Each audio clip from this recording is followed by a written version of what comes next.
여러분의 후원 덕분에 오늘도 깊이 있는 분석으로 돌아올 수 있었습니다.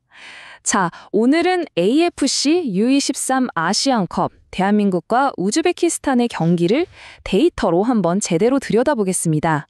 모두가 한 팀의 승리를 쉽게 예측하고 있을 때 과연 데이터는 어떤 다른 이야기를 들려줄까요? AFC U23 아시안컵. 정말 중요한 조별리그 최종전이죠. 대한민국 대 우즈베키스탄. 대부분의 여론은 대한민국의 승리를 점치고 있어요. 그런데 말이죠. 데이터는 우리한테 살짝 다른 이야기를 하고 있습니다. 이거 생각보다 그렇게 간단한 경기가 아닐 수 있다고요.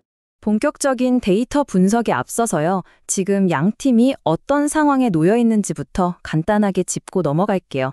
왜냐면요. 이 한 경기에 8강 진출이 걸려 있어서 두 팀이 느끼는 압박감이 완전 다르거든요. 자, 표를 보시면 상황이 딱 보이죠? 대한민국은 상대적으로 여유가 있어요. 지키면 된다는 입장이죠. 무승부만 해도 8강에 올라갈 확률이 아주 높습니다. 하지만 우즈베키스탄은 상황이 완전히 달라요. 무조건 이겨야 한다는 절박함이 있죠. 이 동기부여의 차이, 이게 바로 경기를 흔들 첫 번째 변수가 되는 겁니다. 자, 그럼 이제 본격적으로 데이터 속으로 한번 들어가 볼까요? 팬들의 뜨거운 마음과 시장의 냉정한 숫자가 어떻게 부딪히고 있는지 직접 한번 보시죠. 2.17. 네, 바로 이 숫자가 국내 시장에서 보는 대한민국의 승리 배당률입니다. 보통 숫자가 낮을수록 이길 확률이 높다는 뜻인데요. 이 정도면 한국이 당연히 이기겠지 하는 그런 강한 믿음이 담겨 있다고 볼 수 있겠죠.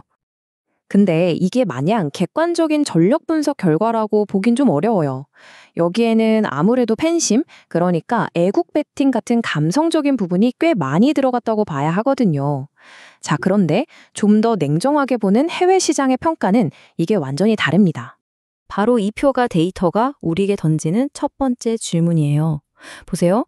해외 시장은 한국 승리 배당률을 우리보다 높게 잡았죠? 그뿐만이 아닙니다. 진짜 주목해야 할 건 무승부 배당률이에요. 2.45. 와, 이거는 한국 승리 배당률이랑 거의 차이가 없어요. 이건 뭘 의미할까요?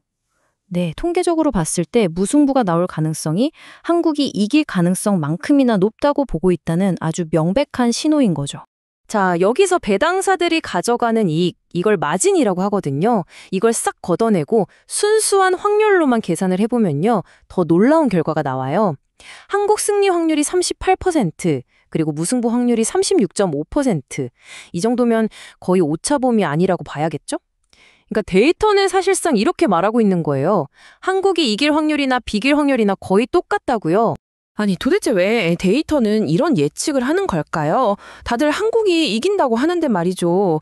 그 이유를 한번 찾아보죠.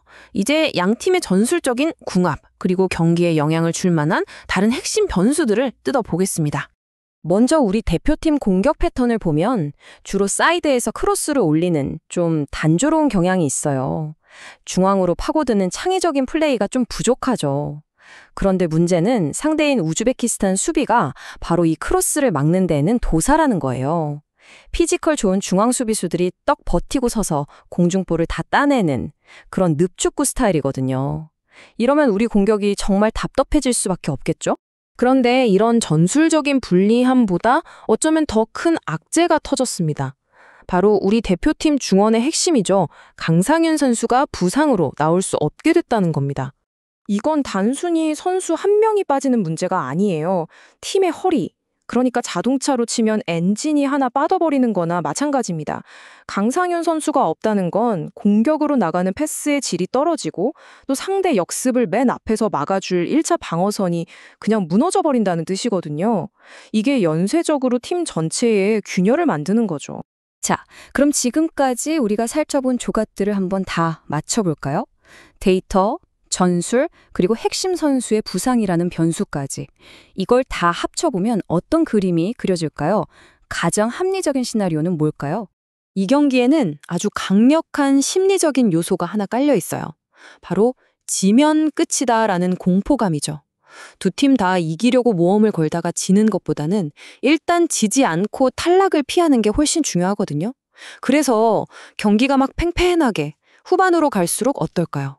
무리하게 공격하기보다는 그래, 일단 승점 1점이라도 챙기자는 안전한 선택을 할 가능성이 굉장히 높아진다는 거죠. 정리해 볼게요. 결국 세 가지 이유가 전부 한 방향을 가리키고 있습니다. 첫째, 무승부가 두 팀 모두에게 8강으로 가는 가장 안전한 길이라는 점. 둘째, 우리 공격은 상대 수비에 막히고 상대 공격도 우리를 쉽게 뚫지 못하는 말 그대로 전술적인 교착 상태가 될 가능성이 높다는 점.